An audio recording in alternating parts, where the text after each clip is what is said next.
spoken with the Chief Marita Paul, and we did sign an agreement with the SCRD for against any logging within the watershed of Chapman Creek.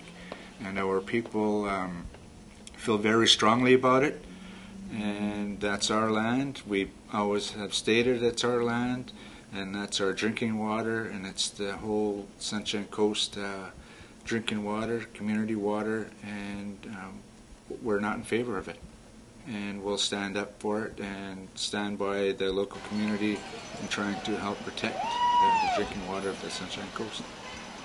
We're dealing with our own internal issues, otherwise we'd have a full force. I know there's a few band members that go up there and support the local community, but we're trying to deal with some internal problems, and once hopefully that gets resolved and we can pay more attention on the watershed here and put a lot of more work into what's happening up there and trying to stop the logging in the watershed. I myself, I was up there. We did put up a banner up in the mountain there, and from what I heard, that the Western Forest Product took it down, and in my mind, my own mind, that's almost like a declaration of war against our people, and that's how I feel. It's all clear cut up there. Even our sign got pulled down by the loggers, and some good people of the Sechelt District went and put our sign back up. And then when I went into the meeting, it's just common sense. That's all you need is common sense to realize what these loggers are doing to our watershed. It's a fish-bearing creek also, and we utilize every parts of the watershed. We go up there and gather berries. We go up there and gather roots. We go cedar bark stripping. So we utilize a lot of the watershed. So the main thing, it's our drinking water, and we want to protect it.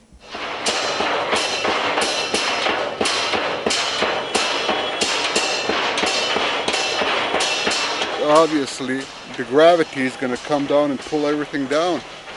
And if these guys had any common sense, they would have said, okay, here's where the intake of the good water is. You guys could log way down here, not way up there. Don't even touch way up there. Old growth forest way up there. Yes, that's what we call our great-grandfather spirits, our ancestral trees. We're looking at we have been reviving our culture in the last 20 years. We have spirit dancers now that when they go and do their spirit dancing, they come back and they bring their regalia and they bring it up in the community forest, and they're told to find, the tree will find them, and they're to lay their regalia with that tree to revive the spirits of the tree. So it's very important to our people, and reviving the culture has been a very big thing here in the Sechelt community. My name's Anthony Paul. That's the name given to me when at birth, and then I have an ancestral name. My ancestral name is Antoine. That was my grandfather's name. He was a carver for the Sechelt Nation also, so I'm following in his footsteps. And this pole here is a 20-foot pole, and it's actually dedicated to my wife's and Robert and Willard's uncle, Gilbert Joe, because he was so connected with the watershed, and he was environmentally involved with protecting the watershed and the Karen Range around here. And this pole here, because the watershed is within the Sechelt Nation, wanted the pole to recognize that, yes, the watershed is within our traditional territories. And starting from the bottom here is a grizzly bear, and that's protecting our territory from the land point of view. And then the eagle is up above the the grizzly bear. And the eagle protects it from the sky, protecting our territories from the sky and its power, and that actually the both eagle and the grizzly, because of their power that they have and the strength, they'll watch over us. And there's a human figure sitting on top of the eagle with his hands hanging on through the ears of the eagle, and that's a watchman, and making sure that everything is right within our territory. The frog, as told to me by my late father-in-law, Willy Joe, the frog represents friendship and unity, the unity that we have with the surrounding communities.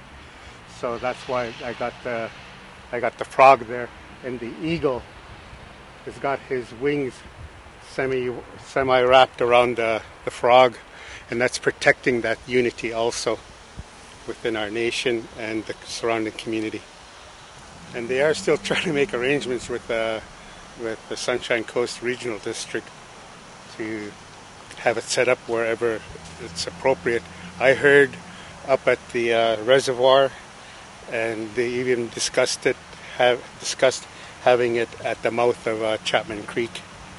I'm all in favor for natural water. You know, that's what my ancestors grew up. My grandmother and grandfather and great-grandmother and great-grandfather, that's what they grew up on. And they were healthy, they were strong. As for herbicides and pesticides, I know that they use it. I'm not in favor of it. It will wash down into our drinking water. Who knows what kind of illness it can bring on our people, our younger generation.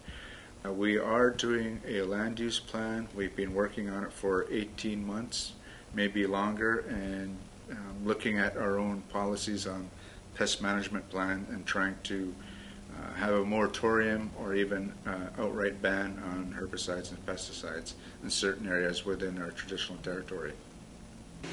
25, 30 years from now, people are going to regret, where did all the fresh air go that used to be in Sechelt? We killed it ourselves. We voted yes, we could go ahead and do this. Yes, we could go ahead and log this. Now look at who's paying the price. Our grandchildren, our great-grandchildren, our great-great-grandchildren, our great-great-great-grandchildren won't see fresh air until they're old. No. I shake my head.